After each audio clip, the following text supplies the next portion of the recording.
اب معصوم بتائیں گے دیکھو ایسے ایسے اسٹوڈیو میں جانا ہے، یہ ہوگا وہ ہوگا. یہ معصوم بھائی کی تقلید ہوئی کس لیے؟ نوحے کے لیے. علی بھائی کی تقلید کیوں ہوئی؟ بوٹیک کے لیے. محمد بھائی کی تقلید کیوں ہوئی؟ پرچم کے لیے. یہ تو کام دنیا کے ہو گئے. اب آخرت کے کام کے لیے تقلید مرجع کی ہوگی. آخرت کے لیے مرجع کی ہوگی، کیونکہ تقلید ایسے کی جائے جو اس کام میں فن رکھتا ہو، جو اس کام میں ماہر ہو. اب میں کارپینٹر سے جا کے پوچھوں کہ مجھے بلڈنگ بنانا ہے تو وہ مجھے تھوڑی بتائے گا کہ لکڑی سے بلڈنگ بنانا ہے. وہ تو مجھے یہی بتائے گا دیکھو بھیا یہاں پالش مارنا، یہاں کیل ٹھوکنا، یہی بتائے گا. اور یہاں صوفے میں یہاں کیل لگے گی. اب کارپینٹر تو آپ کو صوفہ ہی بنانا سکھائے گا، یہ تو نہیں بتائے گا کہ 4 مالے کا گھر کیسے کھڑا کرتے ہیں. بات واضح ہے. معصومین بخشش کریں گے، سب کی کریں گے، مگر آپ کے پاس جب کچھ ہوگا ہی نہیں تو معصومین بخشش کرنے میں ایک مرتبہ ہی پوچھیں گے لایا کیا؟ کیا لایا؟ میں پوری زندگی ٹیوشن پڑھاتا رہا، اتنے ٹیچر بدلے، اتنے کلاسز چلائے، فرشتہ کلاسز تو ہے، اتنے عالم بیٹھائے، اتنے ذاکر بیٹھائے، سب کو سنا، جس کی بری لگی اٹھ کے چلا گیا، جس کی بری لگی اٹھ کے چلا گیا. اتنے عالم بدلے، اتنے ذاکر بدلے، اتنے ٹیچر دیکھو دیے، کیا لایا رزلٹ؟ رزلٹ میں تو کچھ نہیں لایا. اور بولتا تھا ٹیوشن بڑا اچھا پڑھاتے. جب ٹیوشن اچھا پڑھایا تھا تو رزلٹ بھی اچھا لاتا.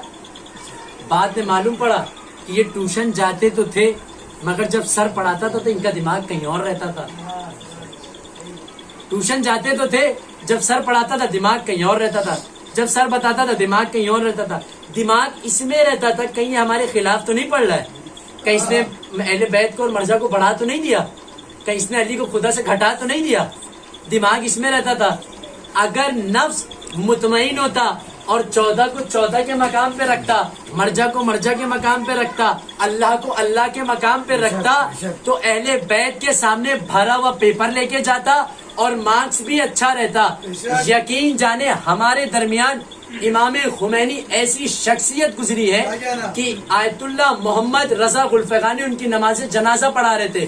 ایک مرتبہ نماز جنازہ پڑھاتے پڑھاتے چپ ہو گئے، لوگ مائک لے کے ان کے آگے بڑھ گئے. آپ نے بہت لوگوں کو دیکھا ہوگا امام خمینی کے خلاف ہے کہ وہ ایسے تھے ویسے تھے، انقلاب لا کے یہ وہ فلانا ڈھنگا.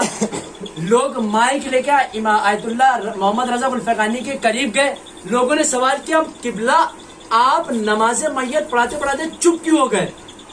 میں کیسے پڑھا تھا، میرے آگے وقت کا امام کھڑا تھا. اسے کہتے ہیں نفس کا مطمئن ہونا کہ وقت کا امام آ کے نماز پڑھائے. تم نہ مر جاؤ تو عالم ڈھونڈ تو بھیا کوئی نماز پڑھانے والا ہے کہ نہیں. ابھی کہتا ہوں مراجے کو نہیں مانے.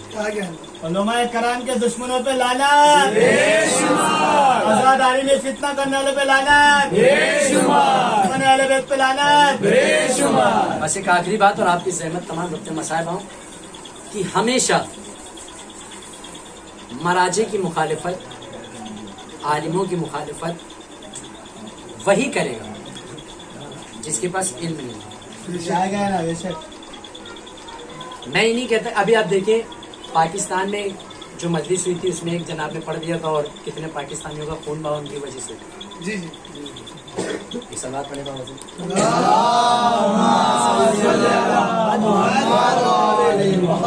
اب ایسوں کو بھی نہ سنیں.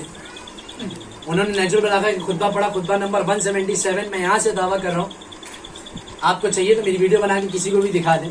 177 میں مولا علی سے شخص نے سوال کیا کہ آپ کا اللہ کیسا دکھتا ہے؟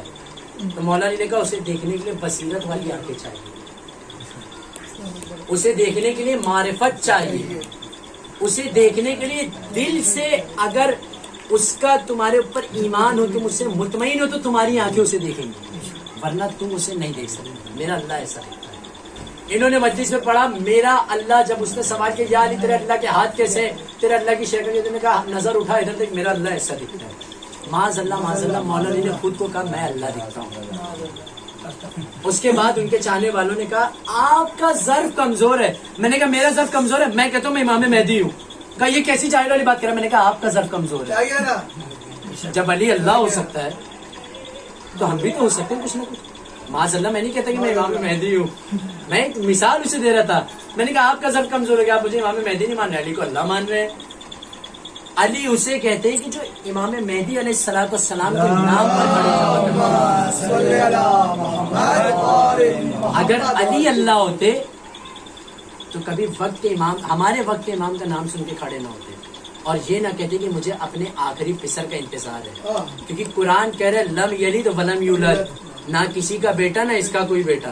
بے شک جب نہ بیٹا ہے نہ باپ ہے تو تم کیسے کہہ سکتے ہو کہ علی ہمارے باپ بھی ہیں اور اللہ بھی ہیں اور پھر علی کے آخری بیٹے امام حسین بھی بیٹے ہیں؟ یا تو قرآن جھوٹ بول رہا ہے معاذ اللہ، یا تم مانو کہ تم جھوٹے ہو۔ کیا کہنا؟ ایک شہنشاہ حسین نقوی صاحب کا جملہ عرض کرتا چلو کہ انہوں نے کہا کہ دیکھیں جنہیں عربی میں 1 سے لے کے 10 تک گنتی نہیں آتی وہ فتووں پہ تبصرے نہ کریں۔ بے شک 12 فتوے عربی میں دیے جاتے ہیں، عربی اور فارسی زبان میں فتوے دیے جاتے ہیں، اما تمہیں صحیح سے ہندی اور اردو سمجھ نہیں آ رہی ہے اور تم عربی اور فارسی پہ چلو تبصرے کرنے۔ کیا کہنا؟ اور پھر اگر میں یقین جانیے کھڑے ہو کے 4 دقیق الفاظ معاشرے میں عربی کے اردو کے بول دوں تو لوگ پوچھیں گے کیا بولے بھیا، یہی ہوگا نہیں کیا بولے کہ آپ کو اردو نہیں سمجھ میں آ رہی ہے عربی پہ تبصرے کرنے۔ کیا کہنا؟ پوری زندگی جس عالم دین نے پڑھائی میں گزار دی آپ اس پہ انگلی اٹھا رہے ہیں، کیا کہنا؟ اور آپ کے ماں باپ بولتے ہیں بھیا پڑھ لو پڑھ لو پڑھ لو، تم گھر سے ہلنے کو تیار نہیں، ٹیوشن بھی جا رہے ہو تو آدھے راستے سے بند کر دے رہے، اس پہ انگلی اٹھا رہے جس نے پوری زندگی پڑھائی میں گزار دی۔ یہ ساری غلطی نفس کی ہے، کیونکہ ہمارا نفس مطمئن نہیں ہے۔ میں نہیں کہتا میں معذرت میرا نفس مطمئن ہے، میں معصوم ہوں، مجھ سے بھی غلطیاں ہوتی ہیں اور انسان غلطی کا پتلا ہی، غلطی تو کرے گا ہی۔ انسان غلطی کرنا واجب ہے، ہر صورت میں انسان کہیں نہ کہیں غلطی کچھ کر دے گا۔ کیا پتہ اتنی باتوں میں نے کوئی غلطی کر دی ہو، اب مجھے بات مجلس کو بتائے گا بھیا آپ نے غلط پڑھا تھا روک کے، تو اس میں کوئی حق نہیں، مگر میں نے غلط پڑھا تھا تو ظاہر سے میں تسلیم کروں گا ہاں میں نے غلط پڑھا تھا، بھائی آپ کو حق ہے بتانے کا، کیونکہ میں نے کہا ہے غلطی جو ہوگی بتا دیجیے گا، میں بہت بڑا خطیب تو ہوں نہیں۔ اور ایک چیز دیکھیں کہ عزادار کا جو مرتبہ ہوتا ہے وہ ذاکروں سے بلند ہوتا ہے، فرش عزا پہ بیٹھے ہوئے عزاداروں کا مرتبہ ذاکروں سے بلند ہوتا ہے۔ ہم جب فرش عزا پہ بیٹھے تو ہم سمجھتے ہیں عالم ہم سے بلند تھے۔ شہزادی نے مجھے یہ مقام دیا کہ میں آپ کے سامنے اس جگہ پر بیٹھ کے تبصرہ کروں، آپ کے ساتھ نہیں بیٹھا ہوں، میں آپ سے الگ بیٹھ کے تبصرہ کر رہا ہوں۔ آپ کا مرتبہ یہ ہے کہ آپ پنجتن کے ساتھ فرش عزا پہ بیٹھے ہیں۔ ذاکر الگ بیٹھ کے تبصرہ کرتا ہے، عزادار فرش عزا پر بیٹھ کے معصومین کے ساتھ تبصرہ سنتا ہے۔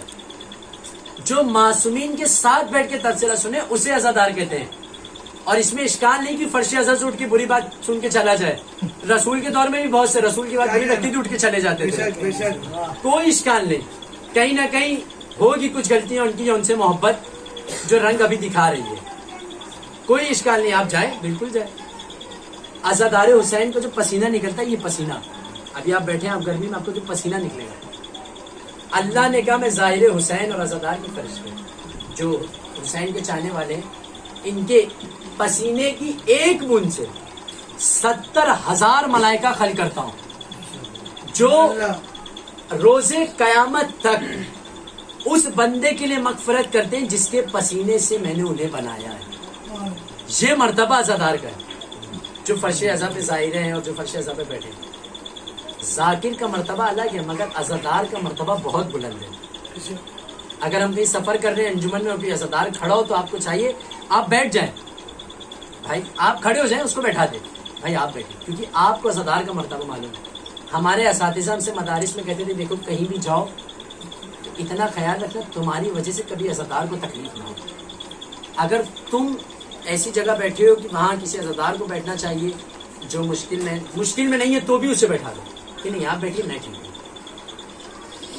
عزادار کا مرتبہ یہ کہ آپ یقین جانے اگر آپ اپنے مقام پہ عزادار کو بٹھائیں گے تو اس وقت فرشتے آپ کے حق میں مغفرت کریں گے۔